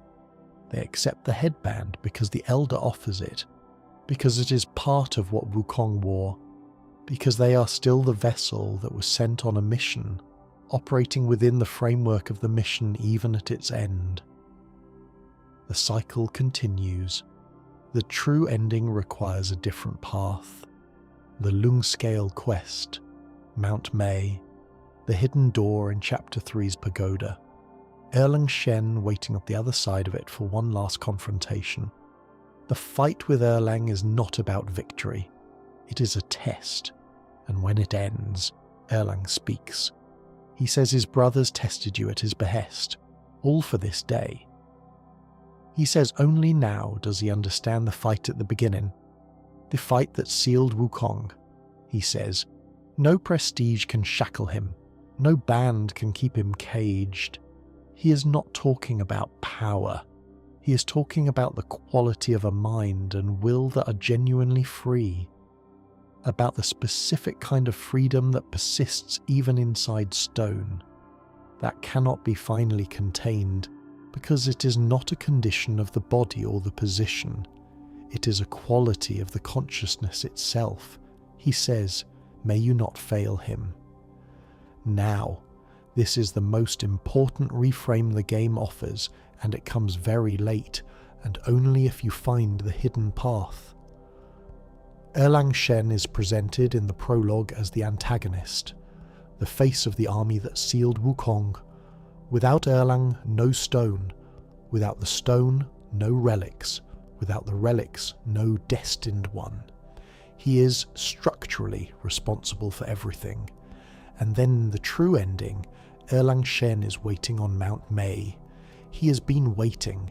He arranged the tests. He asked his sworn brothers to challenge the Destined One at each stage of the journey. He designed the trial, not to stop you, to prepare you. Erlang is not the antagonist. He is the being who understood Wukong most clearly of anyone in this story, who understood that the sealing was not a solution, it was a delay, that a consciousness as free as Wukong's cannot be permanently contained, that the correct response to the situation was not to simply imprison him and hope for the best, but to create the conditions for what needed to eventually happen, the true ending, the mind returning to the body, the monkey walking out. Erlang arranged it. He sealed Wukong knowing that one day something would come to undo the sealing. He built a test to make sure that something was ready when it arrived, and he sat on a mountain for centuries waiting, because some acts of patience are so large they look like abandonment from the outside. May you not fail him. He's been rooting for the outcome all along. The freedom to refuse the headband with the true ending is not given to everyone. It is earned through the specific kind of attention and persistence that the game requires for its deepest content. The players who find it are the players who looked carefully, who followed the threads even when the threads weren't obvious, who prioritized understanding over efficiency. This is the game saying something about how freedom actually works. It is not given. It is not automatic. It is the result of a specific quality of engagement with the world, of the attention and persistence that transforms experience into understanding. The headband does not go on someone who understands what it is. In the true ending's final cutscene, the headband falls. The Elder does not place it on your head. You receive the full memory, not just the senses, but the understanding that was always what Wukong was trying to protect. The stone opens, the monkey walks out. What they do next, where they go, whether they fight heaven again or simply live on the mountain the way Wukong wanted to live on the mountain, the game does not show you. It ends at the threshold of a new beginning and trusts you to understand that the beginning is the point, not the destination, not the resolution, the fact that the door is open and the monkey is walking through it.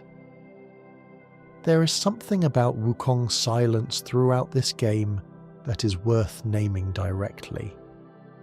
He appears in the prologue.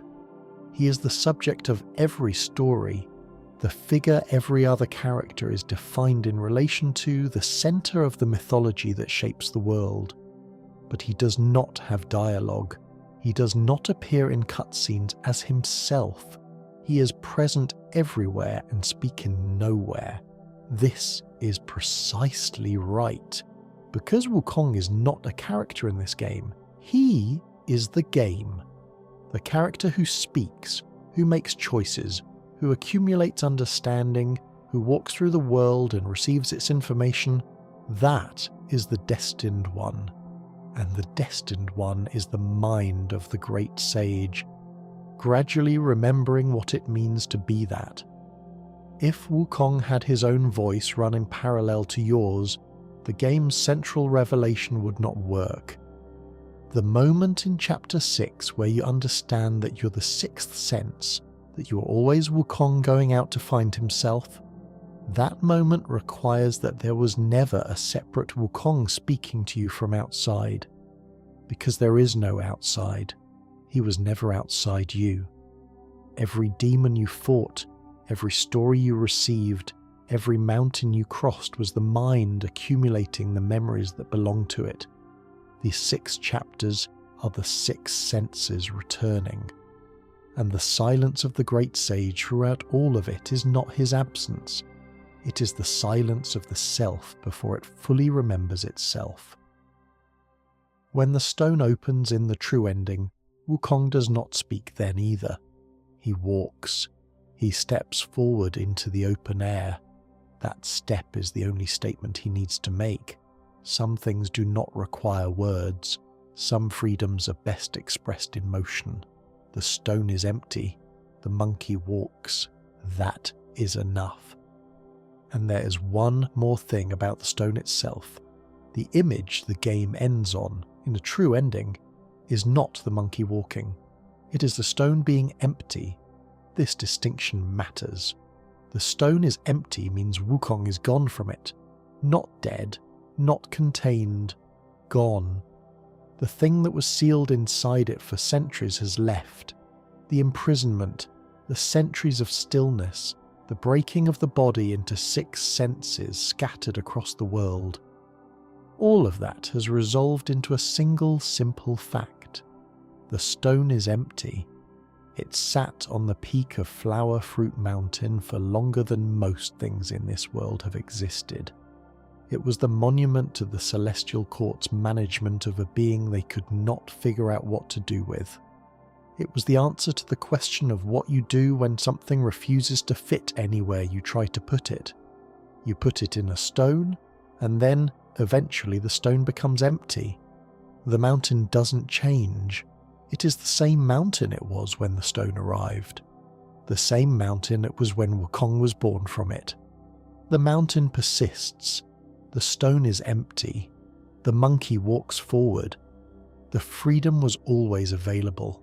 The mountain was always home. The only thing that was ever in the way was the stone, and now the stone is empty. There is also something worth saying about the true ending being locked behind optional content that many players will never find. The Lungscale quest, the Hidden Door, Mount May, Erlang Waiting. These are not marked, they're not announced. They require the specific quality of attention that the game rewards, but does not mandate. This is a design choice that mirrors the game's central argument with precision. The freedom to refuse the headband is not given to everyone.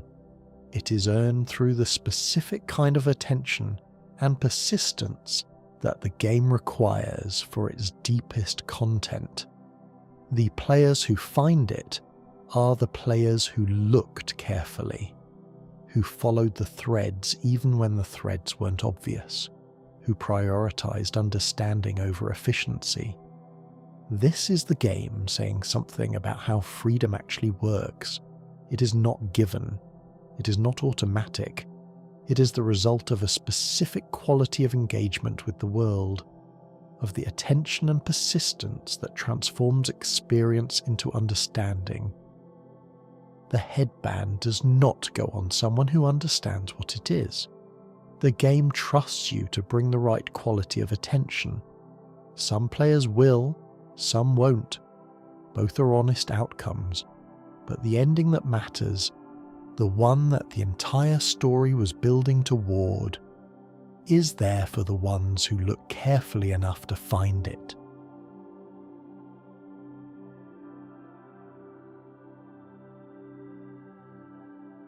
This is a story about a chain, not about a staff, not about a mountain, not about demons and relics. Those are the furniture.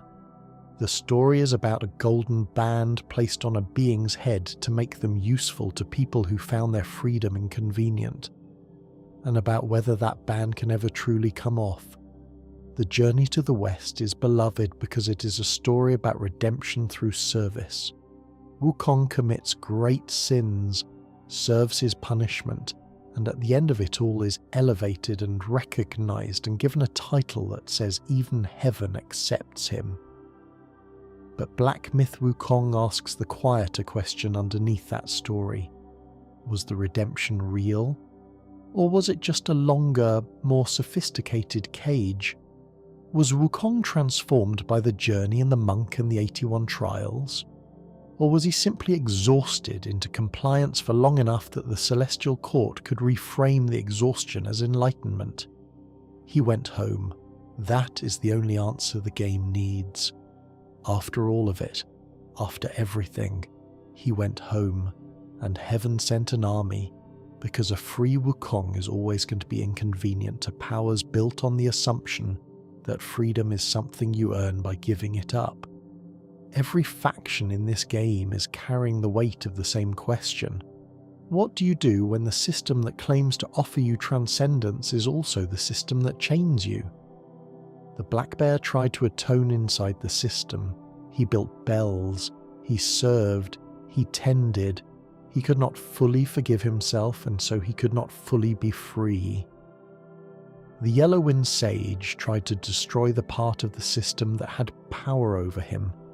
He decapitated the being who showed him mercy and kept the head, and found himself alone in a poisoned landscape with no one left to answer to, and nothing left to prove, and a severed head he could not stop studying.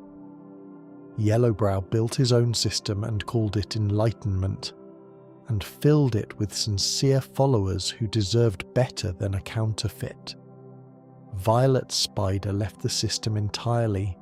She descended into the mortal world and was transformed by that descent, and built something real from what remained. Not transcendence, not the life she planned, the life available. Bajie moved through every system he encountered with the specific grace of someone who is too busy going forward to stay in any of them long enough to be contained. He left things behind he didn't know he was leaving. He keeps going anyway. And Red Boy burns cold in the space between what he is and what the headband allows him to be. Waiting perhaps for someone who understands enough to tell him that the chain does not have to be permanent, that there are stones that eventually become empty. The game does not tell you which of these paths is right. It shows you all of them and trusts you to feel the difference, to understand why only one of them ends with the monkey walking out of the stone into the open air. Not because he was the strongest, not because he was the most patient, because he was the most completely himself, because his nature, rooted in stone and mountain and the specific quality of a consciousness, born from nothing and belonging to nothing, and therefore belonging to everything it chooses, that nature could not be finally held. The chain is on the ground. That is the ending, not a battle won, or a system dismantled or an enemy defeated, a chain on the ground and a monkey walking away from it. That is the whole story. Everything before it was the road to understanding why the chain on the ground matters, why the walking matters, why home, the specific mountain, the specific air, the specific ground where stone became life, is worth every century the stone stood on it. The mountain is still there. The Yellow-Wind Sage rejected the system by destroying the being who represented it, and found himself alone in a poisoned landscape with a severed head. He could not stop studying.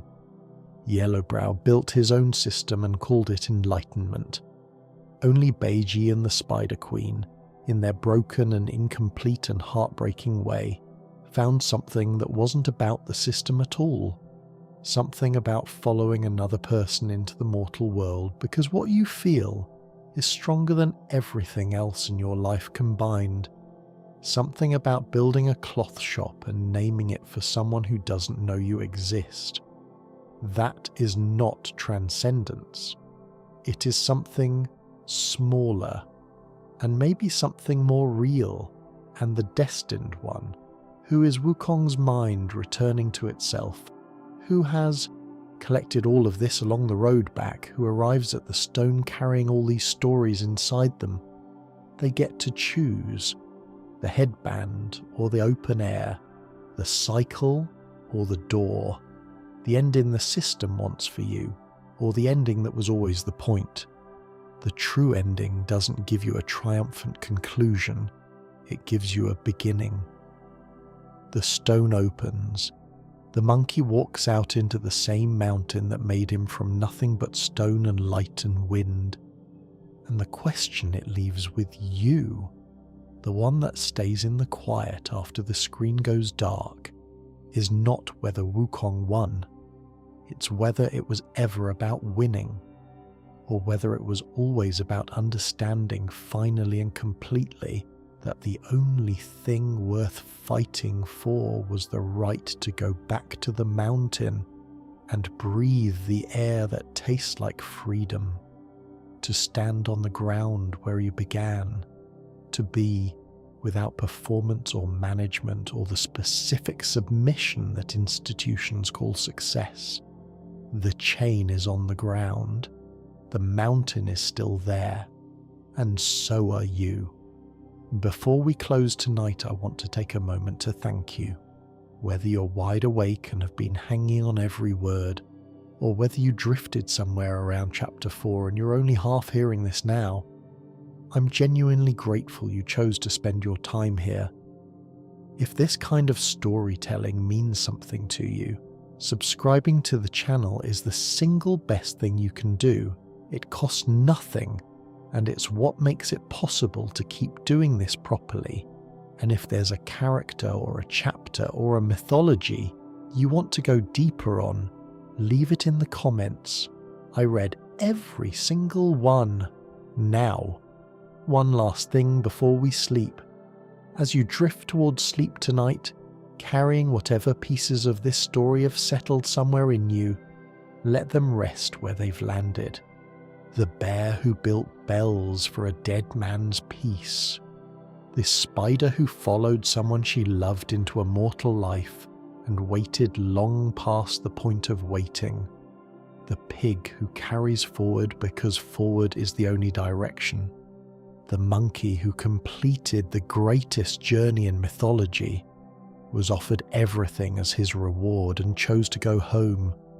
These are not just old stories.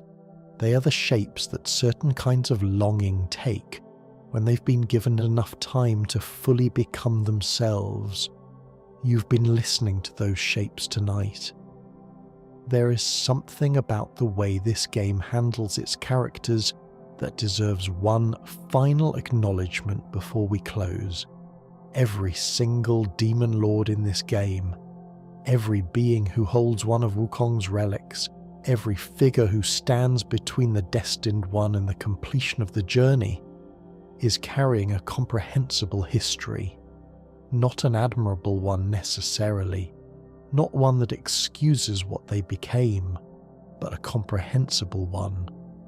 The black bear was a friend who arrived too late and built bells in private to address the guilt. The yellow wind sage was a small thing elevated by proximity to something sacred, who could not find a way to remain small once the elevation began. Yellowbrow was a page boy close enough to divinity to learn its appearance, but not its substance. Violet Spider was a heavenly maiden who gave up everything to follow someone who couldn't fully receive it. Red Boy was the product of a family that was always more complicated than it appeared, burning cold because the warmth he should have had was already gone before he learned to miss it. None of them are simply obstacles. None of them are simply evil. They are being shaped by specific forces, by proximity and loss, and ambition, and love, and the specific ways that systems of power distribute their gifts and their costs. This is what makes taking the relics feel the way it feels. Not triumphant exactly, not guilty exactly, something more honest than either. You are the mind of the great sage returning to itself, passing through a world that has been shaped by your absence and reclaiming what belongs to you. And the beings who hold what belongs to you are not evil. They are the world that formed in the space you left behind. When the stone opens, the monkey does not emerge into a world that has been waiting to celebrate. He emerges into the world as it is, the mountain still there, the community smaller than it was, the stone empty on the peak, the air the same as it always was. Home is not restoration, home is return, and the difference matters. The mountain is still there, the mountain is still there, the stone is empty, and somewhere in a mythology that has been telling itself for 16 centuries and has not yet finished, the monkey is walking forward into open air. Sleep well. Good night, good traveller.